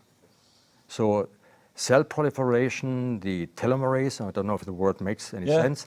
What is important telomerase is what we like longevity is when everyone's trying to extend those telomerase to extend life. Exactly. So if you live in an area where you have a little bit more lithium in the drinking water, you have a longer life, a healthier life. Less likely Alzheimer's, less likely cardiac diseases, all kind of chronic diseases humankind is fighting are dependent on the amount of lithium, and lithium accumulates in those organs which proliferate. And the hippocampus, as our mental immune system, is the only region of the brain which produces new nerve cells on a daily basis. And in my book, The Exhausted Brain, which also came out last year, I showed that our problem that we have during the day, that we start to exhaust. In the morning we are fresh, we want to do something, but in the evening we kind of exhaust. The scientific term is ego depletion. And ego depletion resolves overnight when we sleep. And part of this resolving... You say ego depletion? Ego depletion, self-depletion. We are exhausted. In the evening we don't make good decisions usually anymore. We should refrain. I remember when I was CEO in a company in Germany, I told my assistant, I don't want to make any difficult decisions in the evening anymore. So no invitation of employees or whatever where we have to discuss important things. Do that in the morning, because I'm not that fresh anymore. I might make mistakes. Even emails I usually write in the evening, but I don't send them off. I wait until the morning. Good idea. Until ego depletion has recovered, And I try to find out what happens in the brain when our brain depletes overnight. And as you know, decision making is better when you have what Daniel Kahneman, he got the Nobel Prize for that in 2002, the psychologist, when unfortunately he died last year, but he got the Nobel Prize for defining system 1, system 2, the different types of thinking. System 1 is when we think. Actually, we don't think. We just follow essentially, behavior that we are used to behave. A standard behavior, learned behavior, or even inborn behavior. And system 2 is when we are able to critically think. Consciously making decisions, change our behavior if necessary. This is system 2. But system 2 requires energy, and this energy depletes over the day. So he got the Nobel Prize for identifying this difference, and but what he didn't identify and was unknown for decades after is what type of energy is that? What feeds that energy? What feeds it? What nourishes it? Yeah. What energy is depleting? And how does this energy recover during the night? And I was able to show in my book, The Exhausted Brain, that the exhaustion is diminishing overnight because new nerve cells are produced, which are required to make new thoughts without overriding former thoughts. That we are willing to be curious again, that we have psychological resilience. It all depends on these cells. And these cells are produced from stem cells every day. And this production is requiring lithium. So that's why our mental immune system, our ability to do these things that humans do, be social animals, so to speak, interact with others, find solutions to problems without killing each other, usually. All these abilities which define us as humans are depending on the activity of what I call the mental immune system, and that goes down to the ability of the hippocampus to produce new nerve cells. And this ability depends on the presence of lithium. So your book is called The Conspiracy Against Lithium. I suppose we're all sitting here thinking this sounds really fascinating, very important. Why have I not heard this? In fact, why is my only understanding of lithium, I swear I feel like it takes me back to One Flew Over the Cuckoo's Nest, in a movie in an insane asylum where everyone's being given lithium, and we think of it as something that just like dumbs you down, is used as a sedative, I think, in psychological or psychiatry. Yeah, especially for bipolar disorder, it's used, Right. and for severe depression. But the amounts of lithium used at that point are so high. I have a picture in my book where I show, try to visualize what concentrations we are talking about. So there are two skyscrapers, the Burj Khalifa, in Dubai, as with 800 meters, and about 400 meters, the Empire State Building. And 400 and 800 is like 4,000 microgram per liter to 8,000 microgram. This is the range people are given when they are treated for bipolar disorder, depression, 4,000 to 8,000. When I talk about lithium in essential doses, you have to look down, far down from the skyscraper, and you see maybe people running around. And the concentration that people need to stay healthy their whole life and have the longest life expectancy is the size of people. That means compared to this height of these big buildings, this is the size we need. And if there's a little mouse besides these people, this is the concentration people actually have. Wow. So what people require is the size of the house, what people actually have in areas where you have a low concentration of lithium. Here you have that example. It's a great way to look at it. It's the way to look at it. So somewhere between 10 to 20, yeah. To 20. And you're saying we're at about 2. 0.2. 0.2. Yeah. So we measure 0.2 in children in Germany. The average officially is about 1 microgram we have in Germany. On average, when you test people? When we test people, that's the average. But of course, you have a difference, of course, in the population. Yeah. In children, depending on how they eat, we have even lower levels. And if we give these people or these children a concentration that brings them up to the 10 to 20 microgram, we see major effects, really major effects.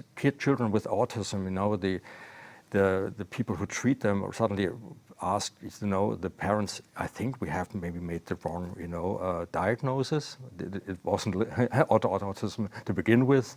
We see major effects in social life, in anger, containment, in interaction with other people. Wow. Irritability is dramatically reduced. One of the reasons is that lithium is not only important for the production of new nerve cells in the hippocampus, it's also the target of lithium is also, for example, GSK3, which is the major driver of inflammation, particularly neuroinflammation. So when I wrote The Indoctrinated Brain, and people asked me, what can we do about, for example, the spike protein causing neuroinflammation and shutting down the hippocampus by this means, because all pro-inflammatory cytokines that are produced, interleukin-6, interleukin-1, TNF-alpha, all these cytokines are produced when the spike protein is recognized in the brain, which is one of the reasons I talk about indoctrination, because then the mental immune system is shut down, and without a mental immune system, we are prone to accept any narrative as true and cannot, fight against it. Yeah. The mental immune system is here that we have a better understanding of the world and are not believing everything that we are told. Yeah. So that was kind of the weaponizing of this. So you think that's what it was? They saw that lithium makes you a critical thinker, more likely to challenge the system, not be just a robot, just do what you're told. If you want people to do what they're told, you deny them lithium and they just sort of go with the programming. Lithium brings you back to the mental immune system. I mean, it's part of it. It's not working on its own. Of course, it works on its own if lithium deficiency is the only deficiency. In my book, you find a picture of what I call the law of the minimum. The law of the minimum states that every growing, it was discovered in 1828, in Germany by a researcher on production of plants, in agriculture, and he identified 12 essential components that a plant needs to grow. And if one is missing, it doesn't grow. It's obvious. Okay. And if you add more of a second one, and not the one which is missing, it doesn't help. Good. It does no good. So you can take all these vitamins for deficiencies, but if you're not feeding it with the ones that help, that's really missing, then you don't get the effect. So, the law of the minimum is a fundamental law to understand everything in life, and I think it's the fundamental law of life itself. And that's why it's probably not taught in med school. It's not taught in med school. And the reason is quite simple. All chronic diseases have usually at their core a deficiency. One of them is lithium. Now, if you understand the law of the minimum, then you understand that no drug in the world can replace lithium. So when you understand the law of the minimum, then doctors would ask themselves, why would I prescribe a drug against Alzheimer's if the deficiency of lithium is the major cause? Right. So they would start thinking about their practice. So again, this is one of those places when you look at America, Robert Kennedy Jr., the MAHA movement, trying to get better food, diets taking place. We're learning a lot more. I've talked about on the show for years that the education in nutrition, in supplements, doesn't exist in medical school. Everything is just, and it's really been taken over by the pharmaceutical industry. Everything is a new drug to put a Band-Aid on a problem instead of get the essential core issues. And you're saying this is one of the core issues, that if we knew this, if we were, getting this into our bodies, we wouldn't be needing all these drugs and other things that we're having side effects and problems with. I was asked by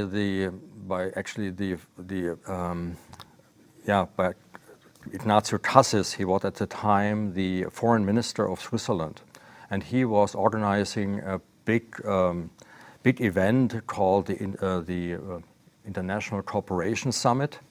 And the topic of the event in 2024 was peace.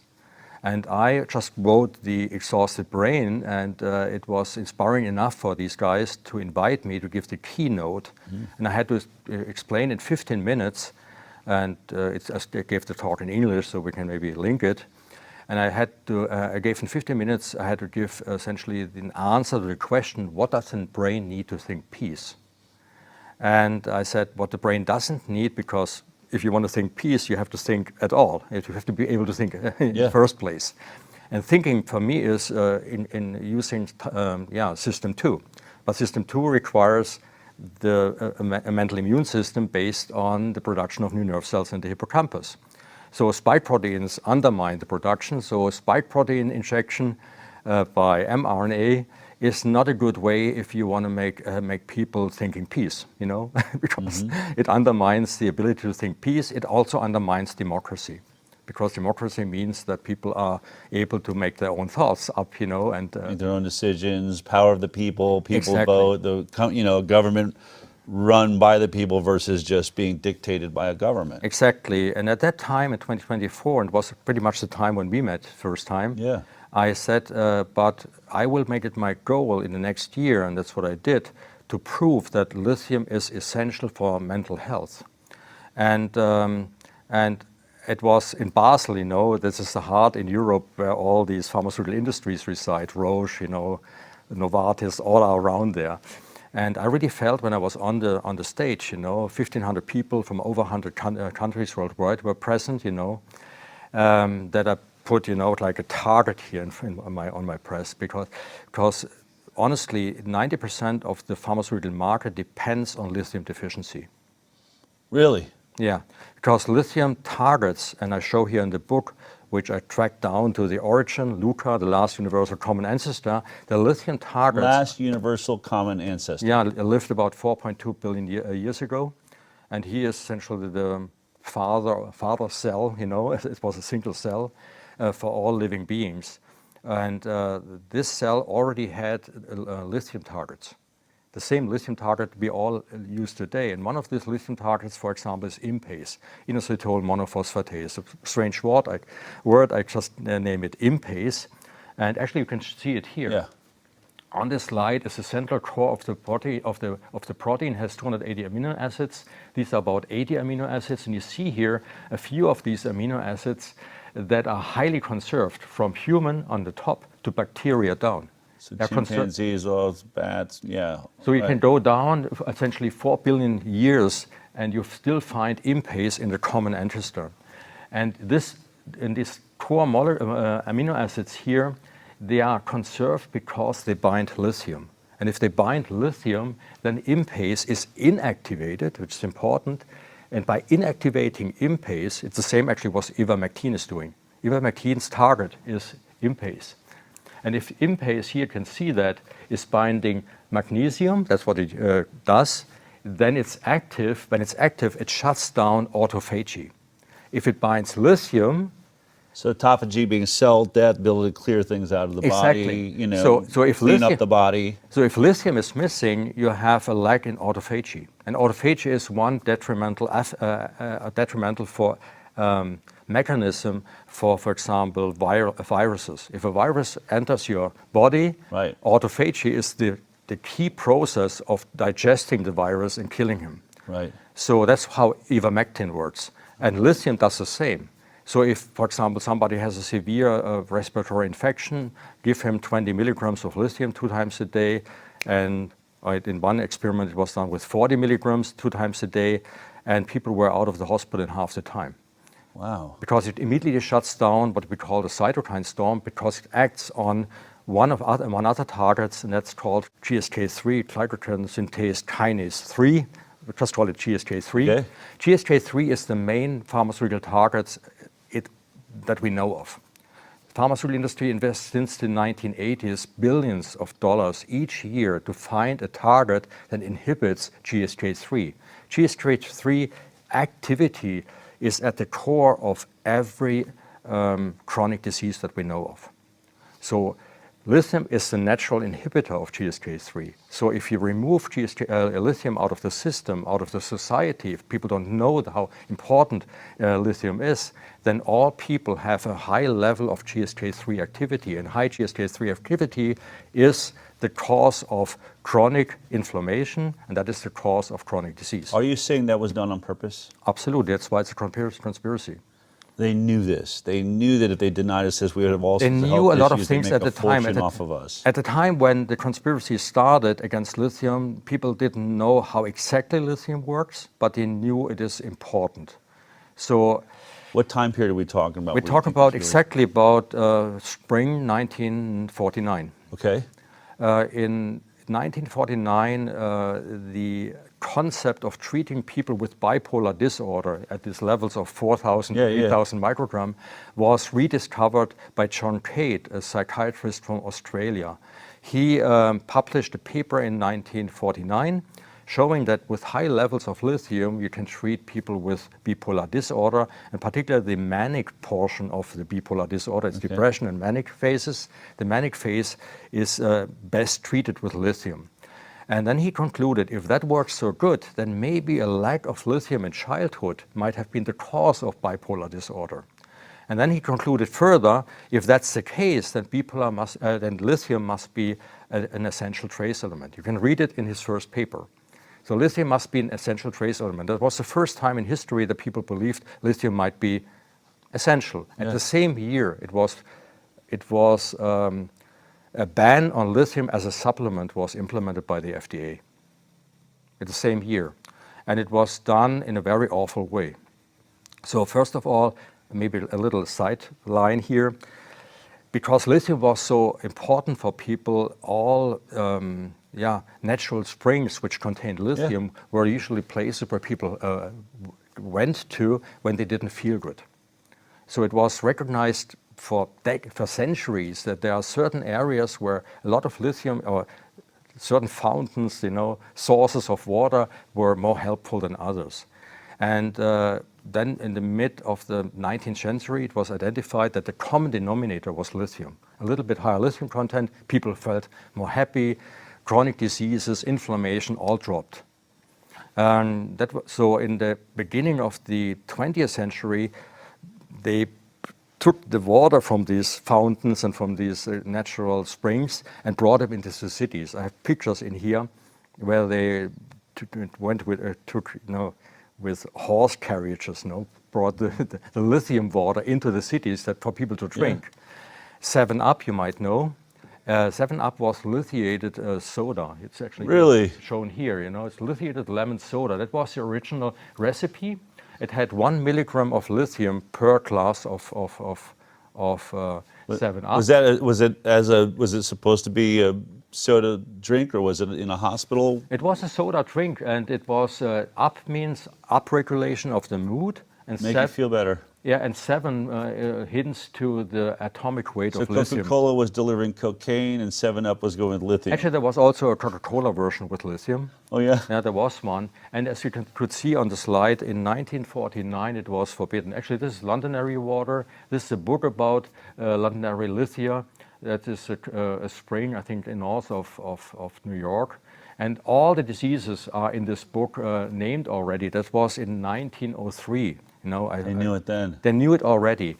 And then when... And now it's illegal, right? There's places you can't... Like, we can get a supplement of lithium because I get it for our house and my family. It was forbidden by the FDA in 1949 based on the fact that on 3 different centers in the United States, clinical centers, in 3 different centers at the same time, this is the paper here, 1994, stopped using this dangerous poison at once. What they did is they had patients in these 3 different centers, and the doctors told their patients, well, you have a heart problem, sodium chloride is not good for you, so you have to stop using sodium chloride.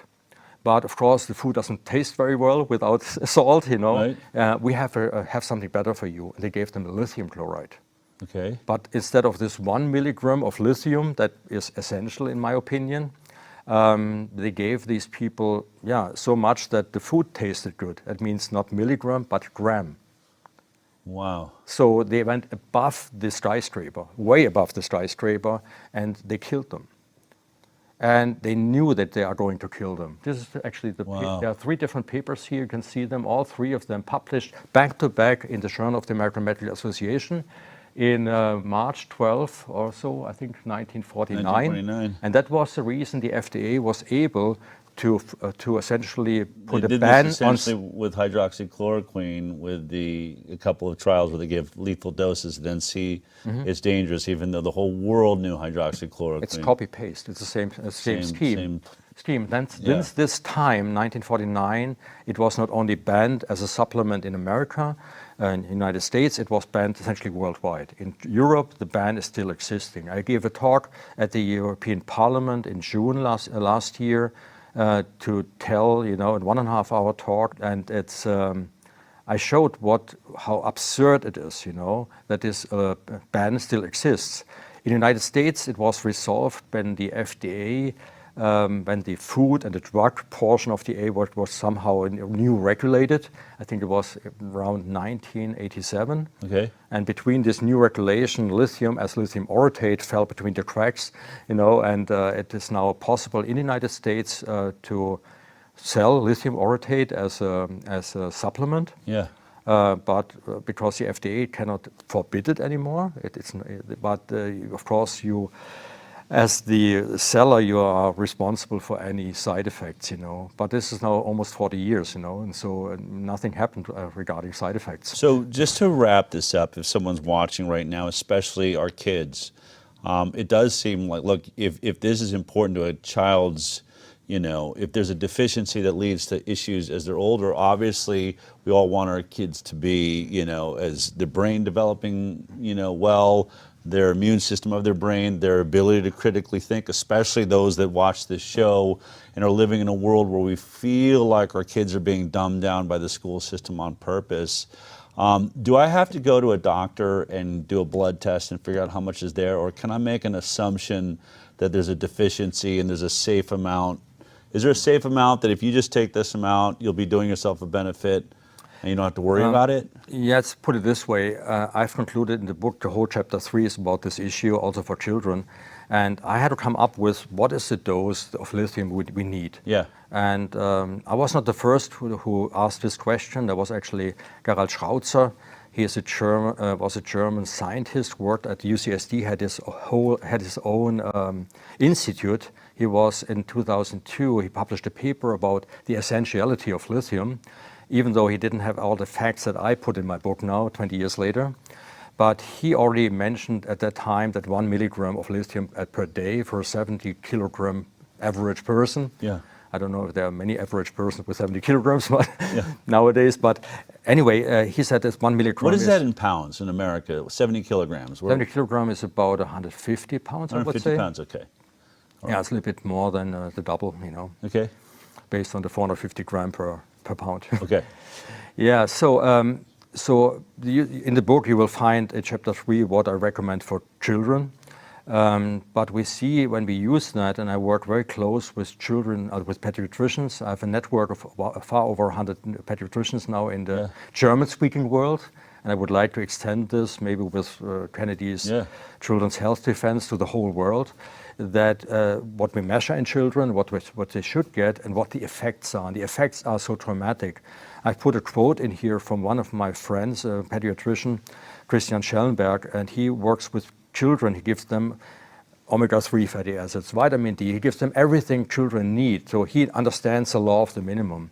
When I introduced him to the concept of lithium, he said the lithium was the major factor from all supplements he gave children in the last 20 years. This is the most game-changing one that I've ever seen in the behavior of children, how they behave in families, how they are able to do their schoolwork, interact with other children, being able to think as humans, in what we hope what humans do.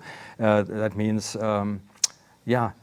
being able to put yourself in the shoes of others, don't fight for about nothing, think about problems and solve problems, and that's what humans should do. And with neuroinflammation based on the fact that lithium is missing GSK3, that lithium is missing based on the fact that the hippocampus is not growing, and in the long term that lithium causes Alzheimer's. I think the world should know about this. There was a paper 2 months after I gave my lecture at the European Parliament. 2 months later, it was on the 6th of August 2025. The Harvard University published in the prestigious Nature journal that a lack of lithium causes Alzheimer's. A lack of natural amounts of lithium causes Alzheimer's. And it might be the element against Alzheimer's. I published this already in a scientific paper 10 years earlier. 2016, I published a paper, Unified Theory of Alzheimer's Disease, which, in my opinion, should be the basis for Make America Healthy Again, because everything that's in there, based on because you can look at the human body and say, okay, we want to have a healthy heart, we want to have healthy kidneys, liver, whatever. But at the end of the day, I think a healthy brain is the key. And once you have a healthy brain, then the heart will follow, I mean, everything that's good for the brain is good for the rest of the body. So when I look at the unified theory, you find everything that causes Alzheimer's when things are lacking, everything that causes Alzheimer when you give too much of something, toxins, environmental toxins, glyphosate, whatever, And I show how they all interact on the hippocampus and damaging or supporting, the production of new nerve cells. And if the production goes down, Alzheimer it follows. So this was all published. And then a paper came out on the 6th of August 2025 published in Nature by a study from Harvard University, and they conclude essentially that lithium is essential. Then you have a lack of lithium, the brain is damaged, and it causes Alzheimer's. But even this paper didn't make it happen that lithium is recognized as an essential trace element. Wow. So one of the reasons I came here to you is because I know you have also connections, of course, to Robert F. Kennedy. Ursula von der Leyen has no interest, for the health of the people. Sure. She's the major lobbyist for the pharmaceutical industry and does everything that essentially is against the human brain, while officially saying, I want to help people. Just to give you an example, one of the reasons the hippocampus is dying off while we are getting older is because the production of new nerve cells is inhibited by our lifestyle. Lithium is one of the reasons, lithium deficiency, but not the only one. But altogether, we can become healthy or stay healthy up to the highest age. Alzheimer's is not natural. I've shown this several times, and the whole recipe how to preserve the brain from Alzheimer's is here in the book in chapter 4. But people don't want that. They want to make money with it. And the major money you can make with Alzheimer's is by injection of antibodies, immunization. They immunize against the protein that we need for thinking. And it was this treatment, antibodies, monoclonal antibodies against the key molecule that we need for thinking, system 2 thinking actually, for brain function, was defined as this is the protein, this is now our drug target, and we devise antibodies against this target, and then we cure Alzheimer's. It's the biggest fraud in history in research that ever happened. It happened mainly at the National Institute of Aging at the NIH. And it was all published, it was published in Science last year. This is the biggest fraud in history. But it continues. Then the European agency, similar to the FDA, we have the EMA, the European Medical Association, has said these drugs that are actually allowed in America, in the United States, we don't allow them in Europe.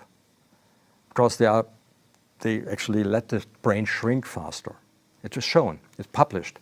The brain shrinks faster, Alzheimer develops faster. The Mayo Clinic published in spring 2025 the major side effects of the drug against Alzheimer's, and one of them is Alzheimer. And one particular one is you cannot change false beliefs anymore once you got this drug. Wow. It's almost like immunization against misinformation. Wow. So the EMA, the pendant to the FDA, said no. 6 months later, von der Leyen said yes. I don't care what my agency is saying. I allow this drug to be on the market. Wow. And I was showing in my speech at the European Parliament that lithium, and there are many review articles about this, lithium works cheaper, better, more efficient against Alzheimer's. Actually, it was shown already in 2013. Trace amount of lithium, 300 microgram, that's not even a milligram a day, keeps people stable for 15 months compared to control groups. So I've tried it in different ways to convince people there. And that's my big hope now, that's why I'm here, that maybe, Kennedy does the trick. Because I need only one country in the world which states lithium is essential. And then it's like a domino, a piece. All right. Well, look, why don't you stick around for Off the Record, and I want to hear what your advice to Robert Kennedy Jr. would be for the United States of America. We'll get into details on that. You have 4 books now. This one, by the way, is a top seller still in our store. That's The Indoctrinated Brain. You've got The Algae Oil Revolution, The Exhausted Brain, and now The Conspiracy Against Lithium. Is there a website or someone who wants to track all that you're doing? That's the best place to go? The best is to go on my Substack, Okay, your Substack? Yeah, you can go on my Substack. And your books are all on Amazon and everywhere else that you can find Absolutely. And All right. Wisdom is easy to find. Okay, very good. Well, look, here it is. The Conspiracy Against Lithium. It just seems like such a simple thing. And when you hear something and it just rings true, that's the experience I'm having right now. I've had that every time you've come on. There's something about your research and the way that you're putting your thoughts together that always makes me excited when you call and say, hey, I want to come and get deeper into a concept, in this case, lithium. Really exciting stuff. So if you're out there, make sure you buy this book. And speaking of books, we are excited because this month is all about getting books, and we want to make that easy for you at our store. Take a look at this. February is National Library Lovers Month, and we're celebrating the power of books that tell the truth. This month, all books in the HighWire merch shop have special limited time pricing. The more you buy, the more you save. These aren't just books, they're tools. Every medical freedom fighter should have them on their shelves at home to learn from, to reference, to pass on. You're supporting the courageous authors creating useful, truthful work in a time of censorship. So stock your shelves, support the movement, exclusive deals only at thehighwire.shop. We're getting reports that lithium sales are going through the roof right now as we speak. I know I'm going to run out of here and make sure that we are stocked up at our house. But speaking of reports, I want to check in on that poll that we've started. This is a poll that anyone can take anywhere around the world on this glyphosate issue. Right. Once again, if you haven't taken the poll, you can do it right now. You can share it with a friend. You can type 72022 as the number and write in the word poll, and you will get the poll right there. You can go bit.ly/ICANPoll is another way to get there, or just click on this QR code. My understanding is there's several hundred people during the show have already weighed in. So let's see some of the early results. Are you aware that glyphosate-based herbicides have been associated with cancer claims? Looks like 95.7% of you watching the show right now knew that. You know, we're going to have some retesting of the 3.5% there. Have you not been watching the HighWire? Anyway, no, that's a great score. Look at this one. Do you believe manufacturers of glyphosate-based herbicides should have legal immunity from lawsuits related to alleged health harms? Hell no. We should have had a hell no, I think, there instead of just no.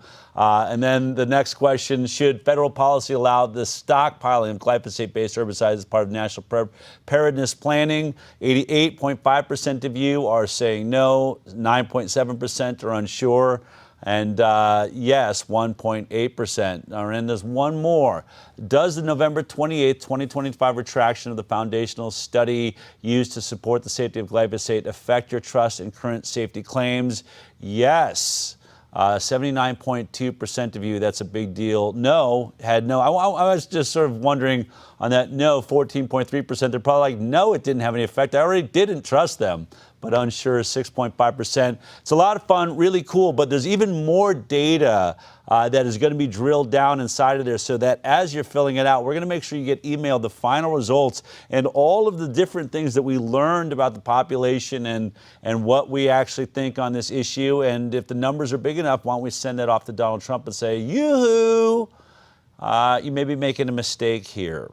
All right. Well, I want to thank everyone that took place in that poll right away. I love how you guys all jump on top of this. And I hope you are, marking off in your calendar April 27th.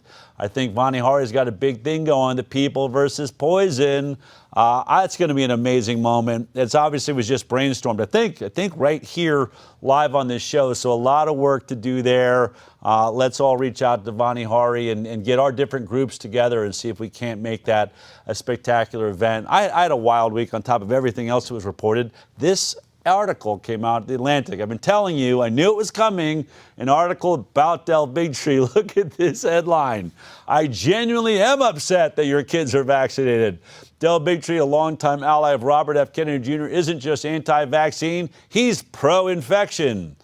I'm actually going to, Tom Bartlett wrote the article. Tom, I'm getting lots of reports. Lots of my friends are getting a kick out of this article. I even texted Tom about that earlier. I would say it's a hit piece, but look, Tom, thanks for taking the time.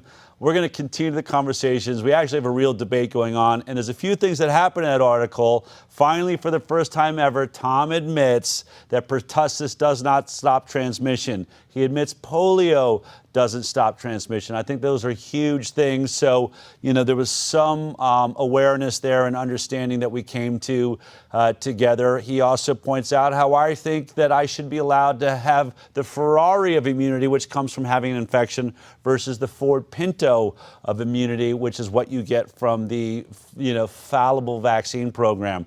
Anyway, it's a wild article, and I'm going to use my social media next week to deal with some of the points that are probably going to be shocking to a lot of Americans that happened in that article. So stay connected with me on Facebook, X, Instagram, @DellBigtree. That's where I refute some of the claims that are being made. And in this case, where I'm going to discuss some of the issues that come up that weren't really given the total context in the article. So I'm going to do that on my social media.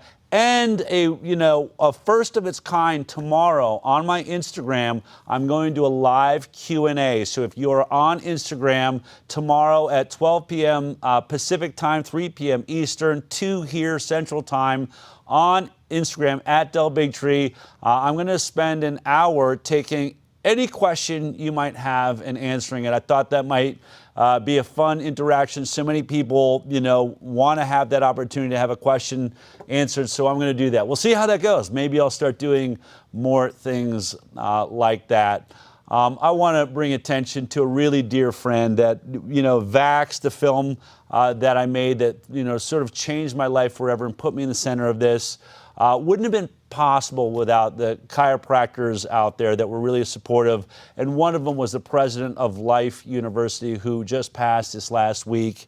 Dr. Guy Reichman, a good friend, president of Life University from 2004 to 2017, from 17 to 20. He was chancellor, just an awesome guy. To all the chiropractors that knew him, there I am, one of the early screenings of Vax, super great champion. Honestly, was probably a medical freedom champion before I was. We're going to miss you, but man, you left a mark on this earth, which is all any of us can dream to do. What a great man. And so many of you great people out there are part of the Informed Consent Action Network. I feel the water is starting to boil. It's starting to heat up. They think we've gone back to sleep. Are you ready? Are you ready for it? Are you ready to step up? You ready to make your voices heard? You ready for another battle? This is what's going on. It's for our children. It's for our time. It's for our lives. It's for the future of the earth. You're here for a reason. Don't complain. These are interesting times, and we're in the middle of it. And we're going to keep reporting on it every week on the HighWire. I'll see you next week.